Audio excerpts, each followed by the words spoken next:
ونعوذ بالله من شرور أنفسنا ومن سيئات أعمالنا من يهده الله فلا مضل له ومن يضلله فلا هادي له ونشهد أن لا إله إلا الله وحده لا شريك له ونشهد أن سيدنا وحبيبنا ونبينا مولانا محمدا عبده ورسوله صلى الله تبارك وتعالى عليه وسلم أما بعد فأعوذ بالله من الشيطان الرجيم بسم الله الرحمن الرحيم لقد كان لكم في رسول الله أسوة حسنة لمن كان يرجو الله واليوم الآخر وذكر الله كثيرا وقال النبي صلى الله عليه وسلم إنما بعثت لأتمم مكارم الأخلاق أو كما قال عليه الصلاة والسلام۔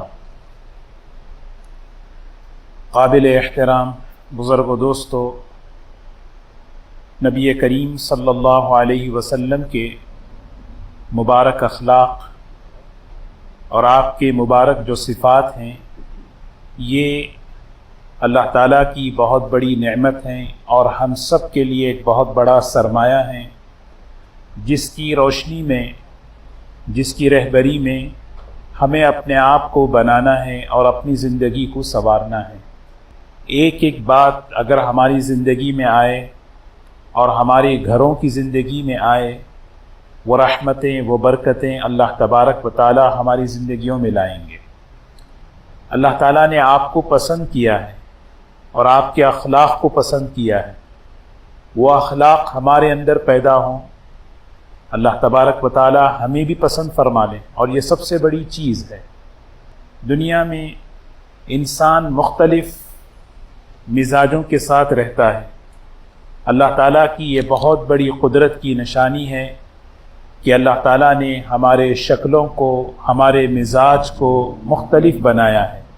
تو ایک انسان اپنے گھر کے اندر، اپنے خاندان کے اندر، اپنے معاشرے کے اندر مختلف مزاج کے ساتھ، مختلف سوچ کے ساتھ مل کر کیسے رہیں، سوائے نبوت والے اخلاق کے کوئی چیز نہیں جو ہمیں جوڑ سکے۔ یہ یقین ہونا چاہیے کہ نبی کریم صلی اللہ علیہ وسلم ہی کے اخلاق ہیں جس کی وجہ سے ہم آپس میں جڑ کر رہ سکتے ہیں۔ گھروں میں جوڑ ہوگا، خاندانوں میں جوڑ ہوگا، آپس میں جوڑ ہوگا، اور یہ زندگی جتنی ہم سے دور ہوگی اتنی ہی ہم پریشان رہیں گے۔ نبی کریم صلی اللہ علیہ وسلم کے جو اخلاق ہیں اس میں ایک آپ کا خلق، ترمذی شریف کی روایت ہے، حضرت حسن رضی اللہ تعالی عنہ فرمایا کرتے تھے، قد ترک لنا من ثلاث، قد ترک بنفسہ من ثلاث۔ اللہ کے رسول صلی اللہ علیہ وسلم اپنے آپ کو 3 چیزوں سے بہت دور رکھتے تھے۔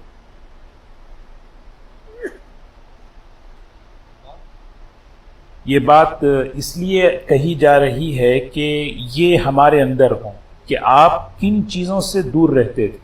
اپنے آپ کو آپ نے دور کر لیا تھا ان چیزوں سے۔ اس میں سب سے پہلی جو چیز ہے المیرا، عربی میں المیرا کہتے ہیں جھگڑا، اختلاف۔ اللہ کے رسول صلی اللہ علیہ وسلم اس سے اپنے آپ کو بہت دور رکھتے تھے۔ آپ کی جو شخصیت ہے، آپ کی جو پرسنالٹی ہے، وہ جوڑنے والی ہے، صلح والی ہے، معاملات کو سلجھانے والی ہے۔ معاملات کو الجھانا، اختلاف پیدا کرنا، جھگڑے کا ذریعہ بننا، یہ چیز آپ کی ذات میں، آپ کی شخصیت میں نہیں تھی، آپ اس سے بہت دور تھے۔ قد ترک بنفسہ من ثلاث، آپ اپنے آپ کو اس چیز سے بہت دور رکھتے تھے۔ سوچیں، ایک مرتبہ آپ حجرے میں تھے، اپنے گھر میں تھے، مسجد نبوی اور گھر میں کوئی فاصلہ نہیں تھا، آپ بیٹھے ہوئے ہیں، اچانک آپ کے کان میں آواز پڑی کہ 2 لوگ مسجد میں اونچی آواز سے بات کر رہے ہیں۔ اللہ کے رسول صلی اللہ علیہ وسلم باہر نکلے، دیکھا کہ دو آدمی جو ہے جھگڑ رہے ہیں اور ایک کعب بن مالک تھے. آپ فوراً دیکھیے نا، یہ نہیں کہ بھی کہ کوئی آدمی جھگڑ رہا ہے کہ بھی اس کا معاملہ ہے. دو چیزیں، خود جھگڑے سے دور رکھنا اور کہیں جھگڑا ہو تو کیسے اس کو حل کرنا. خود جھگڑے سے دور رہنا اور کہیں معاملہ. دیکھیے آپ کی عمر مبارک ابھی 35 سال کی تھی، نبوت تو 40 سال میں آپ کو ملی. ایک مسئلہ اس زمانے میں جب آپ کی عمر 35 سال کی تھی، ایک مسئلہ آیا خانہ کعبۃ اللہ کی تعمیر کا، کیونکہ زبردست بارش کا سیلاب ایسا آیا تھا کہ دیواریں جو ہے کمزور ہو گئی تھی، عمارت گرنے والی تھی. تو مکے کے سرداروں نے مشورہ کیا کہ بیت اللہ کی تعمیر کی جائے. روایتوں میں آتا ہے کہ بیت اللہ کی تعمیر 7 مرتبہ ہوئی، ایک روایت میں 5 مرتبہ ہوئی، حضرت آدم علیہ السلام سے لے کر اب تک. تو چنانچہ مشورہ کیا، کچھ اصول طے کیے. اس میں ایک اصول یہ طے کیا کہ حلال مال اس پر لگے گا، حرام نہیں لگے گا. تو جب بیت اللہ کی تعمیر ہو رہی تھی، اس موقع پر حجر اسود جو جنت کا پتھر ہے اس کو بہت حفاظت سے دور رکھ دیا گیا. جب تعمیر مکمل ہو گئی، اللہ کے رسول تو اس موقع پر ایک معاملہ اٹھا کہ اس پتھر کو وہاں پر کون رکھے، کیونکہ یہ بہت بڑی چیز تھی. اور مکہ مکرمہ میں لوگ جو ہے سرداریوں کے معاملے میں لڑا کرتے تھے. تو ہر قبیلے نے کہا یہ تو ہم رکھیں گے. بنو ہاشم کی تلوار نکل گئی کہ ہمارا خاندان تو بہت اونچا ہے، ہم اس کو رکھیں گے. اب یہ دیکھیے ایک مسئلہ ہے کیسے جھگڑے کا سبب بن گیا. تو ایک آدمی کہنے لگا اس کا حل یہ ہے کہ اب سب کے سب گھر چلے جائیں، کل کے دن بیت اللہ میں جو سب سے پہلے آئیں گے وہ فیصلہ کریں گے، ہم اس کو فیصل تسلیم کریں گے، ان کی جو بات ہوگی ہم مان لیں گے. سب نے کہا ٹھیک ہے چلو گھر چلے جاؤ. معاملہ ابھی بڑھ گیا، سب گھر چلے گئے. اللہ کا نظام دیکھیں کہ نبی کریم صلی اللہ علیہ وسلم جو ہے تشریف لا رہے ہیں. سب سے پہلے بیت اللہ، جب آپ تشریف لائے بیت اللہ میں تو جتنے قبیلے تھے سب نے ایک جملے سے کہا ھذا محمد امین رضینا، یہ محمد صلی اللہ علیہ وسلم ہیں، امانت دار ہیں، دیانت دار ہیں، سچے ہیں، ان کی بات پر ہم ان کی بات کو مانتے ہیں. اللہ کے رسول صلی اللہ علیہ وسلم کے پاس یہ معاملہ ہے. نبوت ابھی نہیں ملی ہے، نبوت تو 40ویں سال کو آپ کو ملی، 35 سال کی عمر ہے. معاملہ بہت ہی متنازع ہے. ایک پتھر 7 قبیلے، پتھر ایک ہے، قبیلے 7 ہیں، اور ہر ایک یہ چاہتا ہے کہ میں اس کو اٹھا کے رکھوں. اللہ کے رسول صلی اللہ علیہ وسلم نے اس جھگڑے کو کس حکمت کے ساتھ، کس دیانت کے ساتھ، کس یعنی فراست کے ساتھ آپ نے اس کو حل کیا، یہ چیز سیکھنا ہے. کیونکہ اللہ کے رسول صلی اللہ علیہ وسلم کے اخلاق کیا تھے، آپ جو ہے معاملات کو فیصلوں سے حل نہیں کرتے تھے. دو آدمیوں کے درمیان معاملہ ہو، فیصلہ کر دیں نہیں آپ غلط ہیں آپ سچ ہیں، یہ بہت آسان ہے. آپ کبھی معاملات کو فیصلوں سے حل نہیں کرتے تھے. فیصلوں سے پہلے ایک اور چیز ہوتی ہے، وہ آپ کے اخلاق تھے. آپ یہ چاہتے تھے کہ یہ ہر معاملہ، کیونکہ معاملات تعلقات کے معاملے میں، مال کے معاملے میں، دین کے معاملے میں بہت سے معاملات ہوتے ہیں. ان معاملات کو حل کرنے کے لیے آپ سب سے پہلے فیصلوں سے پہلے آپ یہ چاہتے تھے یہ آپس کے معاملات اخلاق سے اور خیرخواہی سے حل ہو جائیں. حضرت عمر رضی اللہ تعالی عنہ بڑی بہترین بات فرمایا کرتے تھے، لوگوں اپنے معاملات کو عدالتوں میں مت لے جاؤ، کیونکہ عدالتوں میں فیصلے ہو جاتے ہیں، اور فیصلہ دو طرفین میں ایک طرف ہوتا ہے، بھئی آپ حق ہیں آپ غلط ہیں، اور یہ فیصلہ ایک کو خوش کرتا ہے، دوسرے کو جو ہے نا دل میں جو ہے بات پیدا کر دیتا ہے. تو معاملات سے فیصلے جو ہے دب جاتے ہیں، لیکن دل میں کدورتیں اور میلاپن باقی رہ جاتا ہے. اور اسلام کا اصل مقصد، قرآن کا اصل مقصد، نبی کریم صلی اللہ علیہ وسلم کی تعلیم کا اصل مقصد ہم معاشرے کے اندر، ماحول کے اندر دلوں کی صفائی کے ساتھ رہیں، محبت کے ساتھ رہیں، اور اس کے لیے فیصلے بنیاد نہیں ہیں، اس کے لیے خیرخواہی بنیاد، اس کے لیے اخلاق بنیاد۔ حضرت عمر رضی اللہ تعالی عنہ گورنروں کے نام، قاضیوں کے نام خط لکھتے تھے، اس میں ایک بات یہ لکھتے، دیکھو کوئی بھی معاملہ طرفین کا جب تمہارے پاس آئے انہیں مصالحت سے حل کرو، فیصلوں سے حل مت کرو، کیونکہ فیصلوں سے معاملے دب جاتے ہیں، دلوں میں کدورتیں باقی رہ جاتی ہیں۔ حضور اکرم صلی اللہ علیہ وسلم نے اس کو کتنی حکمت کے ساتھ اس جھگڑے کو ختم کیا۔ آپ نے کیا کہا؟ آپ نے اپنی چادر نکالی، اس کو بچھا دیا، اور بچھا کر جو ہے آپ نے اپنے ہاتھ سے، دست مبارک سے اس پتھر کو اس چادر پر رکھا، فرمایا دیکھو یہ 7 قبیلوں کے بڑے جو سردار ہیں وہ اٹھ کے کھڑے ہو جاؤ، اور ہر ایک اس چادر کے ایک ایک حصے کو پکڑ لے، اور یہ چادر جو ہے اس پتھر کے ساتھ حجر اسود تک لے کر چلے۔ سب نے کہا یہ تو بہت اچھی بات ہے۔ سبحان اللہ، دیکھیے کیسے آپ نے اپنے اخلاق سے، اپنی حکمت سے اس معاملے کو سلجھایا۔ حضور اکرم صلی اللہ علیہ وسلم کی جو پرسنالٹی اور جو شخصیت تھی وہ صلح پسند تھی، جوڑ پسند تھا۔ یہ چیز ہمارے مزاج میں آئے، یہ چیز ہم سیکھیں۔ یہ اخلاق اگر ہم نہیں سیکھیں گے نا تو ہمارے آپس کے اختلاف ہمیں دور کر رہے ہیں، کیونکہ اختلاف کو ختم نہیں کیا جا سکتا، اختلاف ختم ہونا ناممکن ہے۔ جب میرا اور آپ کا مزاج الگ ہے، ایک دوسرے کی شکل الگ ہے، تو ایک دوسرے کی رائے بھی الگ ہوتی ہے۔ یہ کیسے کہیں کہ دونوں ایک رائے پر ہو جائیں؟ جب دونوں کی رائے مختلف ہو تو کیسے اس معاملے کو سلجھائیں، کیسے اس معاملے کو حل کریں؟ یہ نبوت والے اخلاق بتاتے ہیں۔ اگر یہ اخلاق ہم نہیں سیکھیں گے، بھائی بھائی کا اختلاف ہوگا، اس کی وجہ سے دونوں بھائی آپس میں دور ہو گئے۔ بچوں کے اور ماں باپ کے درمیان کوئی اختلاف، اسی لیے دیکھیں نا ایک بڑی بات ہے، اختلاف کے بارے میں تو علماء نے کتابیں لکھی ہیں، اس کے حدود بتائے، اس کے آداب بتائے۔ کبھی بیٹے میں اور والد میں اختلاف ہوتا ہے، فطری چیز ہے، لیکن حد سے تجاوز کے معنی کیا ہے کہ بیٹا والد کے سامنے کھڑے ہو کر اونچی آواز سے بات کرے، یہ اختلاف حد سے تجاوز کر گیا، یہ بات غلط ہے۔ ایک بیٹے کو اجازت ہے کہ وہ اپنی والد کی رائے سے اختلاف کرے، نہیں میری یہ رائے ہے، آپ کو کالا پسند ہے، مجھے بلو پسند ہے، آپ کو سفید پسند ہے، مجھے یہ پسند ہے، کہہ سکتے ہیں، لیکن اونچی آواز والد کے سامنے یہ معاملہ ہے کہ بھئی اس نے تو حد پار کر دی ہے نا۔ اختلاف ہو سکتا ہے، لیکن اس اختلاف کے بعد دل میں کدورت پیدا کر لے، کینہ لے کر آ جائے، دشمنی لے کر آ جائے، نفرت لے کر آ جائے، اس نے اختلاف کے بارڈر کو کراس کر دیا۔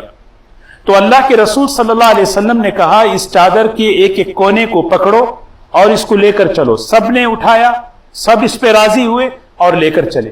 جب حجر اسود پر پہنچے تو اللہ کے رسول صلی اللہ علیہ وسلم نے فرمایا دیکھو کیا تم اس بات پر راضی ہو کہ تم سب کے سب جتنے سردار ہیں تم سب کے سب مجھے وکیل بنا دو، میں تمہارے قبیلوں کا نمائندہ بن کر اس چادر سے اس حجر اسود کو اٹھا کر میں وہاں پر رکھ دوں۔ سب نے کہا بہت اچھی بات ہے، آپ ہمارے وکیل ہیں، آپ ہمارے نمائندے ہیں۔ یہ ایک سیرت میں یہ اس زمانے کا واقعہ ہے جس وقت آپ کی عمر 35 سال کی تھی، اور اس وقت یہ اختلاف اٹھا تھا، اور اختلاف بیت اللہ میں حجر اسود کے عنوان پر، لیکن اللہ کے رسول صلی اللہ علیہ وسلم نے کتنی حکمت کے ساتھ، تو میں عرض یہ کر رہا تھا کہ اللہ کے رسول صلی اللہ علیہ وسلم جھگڑوں سے بہت دور، بہت دور۔ آپ کی شخصیت جھگڑا پسند بھی نہیں فرماتے تھے، اور کوشش کرتے کہ کہیں، جیسے میں نے عرض کیا کہ آپ بیٹھے ہوئے تھے مسجد میں، 2 شخص کسی معاملے میں آواز اونچی ہوئی، آپ آئے تو دیکھا کعب ابن مالک ہیں اور ان کے ساتھ ایک اور شخص ہیں۔ آپ نے پوچھا کیا بات ہے؟ فرمایا رسول اللہ صلی اللہ علیہ وسلم انہوں نے مجھ سے قرض لیا، واپس نہیں کر رہے، اور میں کہہ رہا ہوں کہ مجھے قرض واپس کرو، میں چھوڑوں گا نہیں، اور اس معاملے میں بات اونچی ہو گئی، آواز بلند ہو گئی۔ اللہ کے رسول صلی اللہ علیہ وسلم اس معاملے کو کیسے طے کر رہے تھے؟ آپ نے فیصلہ نہیں فرمایا، آپ نے فیصلہ کرنے سے پہلے نصیحت فرمائی. آپ نے، کیونکہ نصیحت سے، خیر خواہی سے، اخلاق سے معاملات کو سلجھانا، یہ نبوت والے اخلاق ہیں. اس سے کیا ہوتا ہے؟ اس سے دل جڑے رہتے ہیں، اس سے دلوں میں محبتیں باقی رہتی ہیں، اس سے گھروں میں سکون. اصل چیز تو یہی ہے. ورنہ تو ہم بڑے آسانی سے کہہ سکتے ہیں بھئی کہ یہ آپ غلط ہیں، آپ صحیح ہیں، نہیں آپ کی بات بالکل غلط ہے. اس سے کیا ہوگا؟ اس سے جو ہے دلوں میں کدورتیں پیدا ہوتی ہیں. تو اللہ کے رسول صلی اللہ علیہ وسلم نے سب سے پہلے انہیں نصیحت فرمائی. فرمایا کعب، ایک بات یاد رکھو. آپ نے فضائل سنائے. دیکھو تمہارا قرض تمہیں لینا ہے، تم کچھ حصہ چھوڑ دو. قرض چھوڑنے پر آپ کیا فضیلتیں ہیں؟ مثال کے طور پر $100 ہے، اگر کوئی $10 چھوڑ دے، $20 چھوڑ دے، قرآن پاک میں فرمایا وَأَن تَصَدَّقُوا، یہ صدقہ بنے گا. اللہ کے راستے میں صدقہ دینے کا ثواب ہے. مہلت دے دیں، یہ سارا کا سارا اللہ کے راستے میں خرچ کرنے کا ثواب ملے گا. سورہ بقرہ کی آیت میں اس پورے معاملے کو بتایا. آپ نے فرمایا کعب اپنا کچھ معاملہ چھوڑ دو، معاف کر دو. اور یہ بات حکمن نہیں فرمائی، نصیحتن فرمائی، خیر خواہی کی بنیاد پر فرمائی. تو حضرت کعب نے فرمایا یا رسول اللہ صلی اللہ علیہ وسلم، آپ کی بات قبول ہے، میں اپنا آدھا قرضہ میں معاف کرتا ہوں. پھر آپ نے وہ صحابی سے کہا کہ دیکھو آدھا ہے، فوراً ادا کرو. بعض مرتبہ سوچیں کیسی، سبحان اللہ، اللہ کے رسول صلی اللہ علیہ وسلم کے اخلاق دیکھیں. بعض مرتبہ آدمی جو ہے نا پورے پہ کھڑا ہوتا ہے، پورا ہی چھوڑ دیتا ہے. کہتے ہیں نا عربی میں طلب الکل فوت الکل، جب آدمی پورے کی طلب میں لگتا ہے تو پورا ہی اس سے محروم ہو جاتا ہے. نے کہا بھی آدھا ملے. پھر آپ نے ان سے کہا دے دو، تو انہوں نے کہا میں فوراً دے دوں. جب وہ دونوں اس معاملے کو ختم کیے تو وہ دونوں گلے مل کر اٹھے، محبت کے ساتھ، تعلق باقی رکھ کر. تو اللہ کے رسول صلی اللہ علیہ وسلم کی یہ بہت بڑی خوبی ہے کہ آپ اس چیز سے بہت دور رہتے تھے کہ کوئی یعنی میری زندگی، میرا بول، میرا برتاؤ، میرا عمل اختلاف کا ذریعہ نہ بنے، میں جو ہے جھگڑے کا ذریعہ نہ بنوں. بات حق پر ہونا یا نہ ہونا وہ بات کی بات ہے. ایک حدیث میں آتا ہے نبی کریم صلی اللہ علیہ وسلم نے فرمایا انا زعیم ببیت فی وسط الجنہ لمن ترک المراء ولو کان محقا. میں ضمانت لیتا ہوں، ذمہ داری لیتا ہوں اس شخص کو جنت کے درمیان ایک محل دلانے کی. کس شخص کے لیے؟ جو حق پر رہتے ہوئے جھگڑا چھوڑ دے. معاملہ دیکھیے نا، جھگڑا چھوڑنے پر کتنا بڑا انعام بتایا اللہ تعالیٰ قرآن پاک میں. اسی کو سمجھا رہے ہیں وَاذْكُرُوا نِعْمَةَ اللَّهِ عَلَيْكُمْ إِذْ كُنْتُمْ أَعْدَاءً فَأَلَّفَ بَيْنَ قُلُوبِكُمْ فَأَصْبَحْتُمْ بِنِعْمَتِهِ إِخْوَانًا. کتنا مبارک ہے وہ آدمی جو اللہ کی رحمتوں اور مہربانیوں میں گھرا ہوا ہے. کون ہے وہ؟ جو جھگڑے سے دور ہے، جو اپنے آپ کو جھگڑے سے دور رکھتا ہے، وہ اللہ کی رحمت میں ہے، وہ اللہ کی مہربانی میں ہے. اور جس کا گھر جھگڑوں سے پاک ہے وہ اللہ کی رحمتوں میں ہے. اور اللہ کا دین اسی لیے آیا ہے. دین کا معیار کیا ہے؟ دین کا تھرمامیٹر کیا ہے؟ کیسے پہچانے کہ میرے گھر میں دین ہے، کیسے پہچانے کہ میری زندگی میں دین ہے؟ قرآن پاک نے ایک معیار بتایا، ایک تھرمامیٹر بتایا. وَاذْكُرُوا نِعْمَةَ اللَّهِ، اللہ کے اس احسان کو یاد رکھو ہمیشہ. اِذْ كُنْتُمْ أَعْدَاء، تم آپس میں دشمن تھے، لڑائیاں لڑ رہے تھے، جھگڑے تھے آپس کے اندر. کوئی طاقت نہیں تھی تمہیں جوڑ سکے، تمہیں ملا سکے.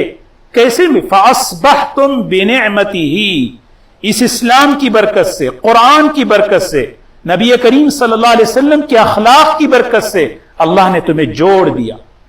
یہ یقین ہمارے اندر پیدا ہو نبی کریم صلی اللہ علیہ وسلم والے اخلاق ہی ایسی طاقت ہیں جس کی برکت سے ہم آپس میں، گھروں میں، آپس میں، معاشرے میں، ماحول میں جڑ کر رہ سکتے ہیں. ایک حضرت عائشہ رضی اللہ عنہا فرماتی ہیں ایک مرتبہ اللہ کے رسول صلی اللہ علیہ وسلم بیٹھے ہوئے تھے، اچانک آواز زور کی، دونوں میں کچھ جھگڑا ہوتا ہے، کچھ معاملہ ہوتا ہے تو آواز اونچی ہو جاتی ہے. تو اللہ کے رسول صلی اللہ علیہ وسلم سننے لگے کیا کہہ رہے ہیں. تو ایک آدمی کہہ رہا تھا اللہ کی قسم، اللہ کی قسم، 3 مرتبہ اللہ کی قسم، میں نہیں چھوڑوں گا، میں نہیں چھوڑوں گا۔ آپ سنے تو آپ کے چہرے انور پر سرخی آ گئی، لال ہو گئے۔ اب باہر نکلے، آپ نے فرمایا کون ہے وہ شخص جو اللہ کا نام لے کر زور زور سے قسم کھا رہا ہے اپنے معاملے میں اور یہ کہتا ہے کہ میں نہیں چھوڑوں گا؟ کون ہے؟ انہوں نے کہا اپنا معاملہ کہ بھی اس نے میرا معاملہ، اس نے میرا حق لیا ہے اور میں نہیں چھوڑ۔ آپ نے فرمایا معاملے کو حل کرنے کا یہ طریقہ نہیں ہے، اللہ کے نام کی عظمت ہونی چاہیے۔ اللہ کے نام کی قسم کھا رہے ہیں، بہت عظمت کی چیز ہے۔ اپنے معاملات میں چھوٹی چھوٹی چیزوں میں آدمی قسم کھائے اور یہ کہے کہ میں، پھر آپ نے ان کو بٹھایا، نصیحت کی، سمجھایا، فضائل بتائے، پھر وہ دونوں کے دونوں اس طریقے سے اٹھ رہے ہیں کہ آپس میں اپنے معاملے کو اخلاق کے ساتھ، محبت کے ساتھ، معافی کے ساتھ حل کر کے اٹھ رہے ہیں۔ اسی لیے حضور اکرم صلی اللہ علیہ وسلم نے ایک حدیث میں فرمایا اولا ادلکم، کیا میں تمہیں ایک عمل بتاؤں جو نفلی نمازوں سے، نفلی روزوں سے بڑا ہوا ہے؟ ایک عمل ایسا ہے جو نفلی نمازوں سے اور نفلی روزوں سے بڑا ہوا ہے۔ قالوا بلا یا رسول اللہ، اے اللہ کے رسول صلی اللہ علیہ وسلم بتائیے وہ کیا ہے وہ عمل؟ سوچیں، وہ بتائیے کیا ہے وہ عمل؟ اللہ کے رسول صلی اللہ علیہ وسلم نے فرمایا اصلاح ذات البین، اصلاح ذات البین، اصلاح ذات البین، کہ میں اپنے آپ کو ایسے بناؤں کہ میرے ذریعے سے مصالحت ہو، میرے ذریعے سے صلح ہو، گھر میں، خاندان میں، کمیونٹی میں، مسائل کے حل کا ذریعہ بنو، اللہ سے مانگنا، اے اللہ مجھے بنائے اس طرح کہ میری زبان، میرا عمل مسائل کے حل کرنے کا ذریعہ بنے، پرابلم کریٹ کرنے کا ذریعہ نہ بنے۔ وہ جہالت ہوتی ہے پرابلم کریٹ کر کے چھوڑ دینا۔ مسائل کا حل کیسے؟ قباء کے اندر، قباء میں ایک مسئلہ اٹھا، حضور اکرم صلی اللہ علیہ وسلم کو اطلاع ملی، وہاں پر ایک قبیلہ تھا، قبیلہ بنو عامر بن عوف، آپس میں جو ہے اتنا ان کے درمیان اختلاف ہو گیا کہ انہیں تلواریں اٹھ گئی۔ تو اللہ کے رسول صلی اللہ علیہ وسلم، ایک روایت میں آتا ہے، اعتکاف میں تھے۔ آپ نے حضرت ابو بکر کو نہیں بھیجا جاؤ ذرا جا کے وہاں معاملہ ہے، آپ نے یہ نہیں کہا کہ میں اعتکاف کے بعد آپ سے ملوں گا، آپ سیدھے اٹھے اور اٹھ کر جب نکلے آپ، چلو، فرمایا اذهبوا بنا كنا نصلح بينهم، چلو چلو میرے ساتھ چلو، معاملہ بگڑا ہوا ہے، اس معاملے کو سلجھانا ہے، اس معاملے کو قابو میں رکھنا ہے، کیا کریں؟ ان کے درمیان مصالحت کریں۔ اور اللہ کے رسول صلی اللہ علیہ وسلم فرماتے ہیں وَفَسَادُ ذَاتِ الْبَيْنِ الْحَالِقَةِ، دو آدمیوں کے درمیان جھگڑا، یہ جھگڑے کی بڑی ظلمتیں ہیں، بڑا بنی اتنی ظلمتیں ہیں، جب یہ چیز آتی ہے تو دل اندھیرا ہو جاتا ہے۔ یہ جھگڑے کی ظلمتیں اور اس کی اندھیریاں اور اس کی تاریکیاں گھروں کے اندر گھس جاتی ہیں، پھر چیز حق سمجھ میں نہیں آتا۔ آپ نے فرمایا یہ تو موننے والی چیز ہے۔ صحابہ نے پوچھا کس چیز کو مونتی ہے؟ جب آدمی اللہ کی بات، اللہ کے رسول صلی اللہ علیہ وسلم کی بات سنتا ہے، دل میں ایک جذبہ پیدا ہوتا ہے دین پر چلنے کا۔ یہ جذبہ بڑی نعمت ہے، مجھے اللہ کے دین پر چلنا، مجھے اللہ کا کام کرنا، مجھے سنت پر چلنا، مجھے عمل کرنا، ایک جذبہ ہوتا ہے، یہ جذبہ بنایا جاتا ہے۔ آپ کو پتا ہے یہ جذبہ کتنا قیمتی ہے؟ اس جذبے کے بغیر آدمی کر نہیں سکتا۔ آپ نے فرمایا ہمارے آپس کا جھگڑا یہ جذبے کو ختم کر دیتی ہے۔ سوچیں ہم کس چیز کے لیے قربان کر رہے ہیں۔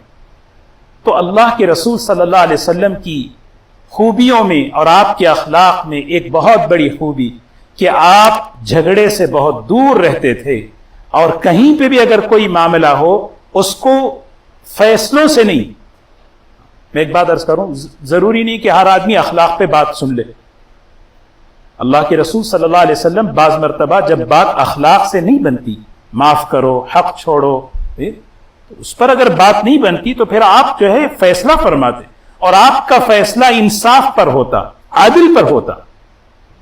حضرت زبیر رضی اللہ تعالیٰ عنہ اور ایک صحابی انصاری تھے، دونوں کے درمیان زمین کے معاملے میں، کہ حضرت زبیر کی زمین تھی، پانی آ رہا تھا، وہ پانی انصاری صحابی کی زمین بعد میں تھی، تو پانی پہلے حضرت زبیر کی زمین پر، پھر اس کے بعد ادھر، یہاں بہت کم پہنچتا تھا۔ تو حضرت زبیر رضی اللہ تعالیٰ عنہ اور صحابی کے درمیان اختلاف ہو گیا. تو یہ دونوں حضور صلی اللہ علیہ وسلم کے پاس پہنچے.